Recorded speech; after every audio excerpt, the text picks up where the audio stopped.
Photoshop, I'm going to show you how to do a batch edit of photos. We got over 100 product photos here that we need to batch edit down to size them all the same.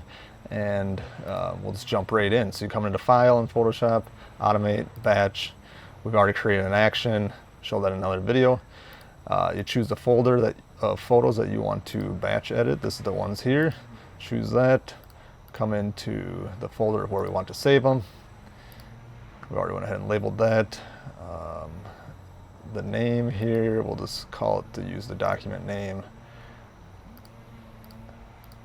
And then I'll add a 1 after each one. Now we're going to run those 100 photos. It's going to run in the background, and once that's done here, then you'll be able to see all the files as they come in. We can jump in there right now, and you'll be able to see that they are coming into the folder here. So here's our original photos, JPEGs, and now here's our WebP file photos. And that's how to run 100 photos at once in Batch Editor to save you time and to speed up your website. Hopefully that video was helpful. Thank you.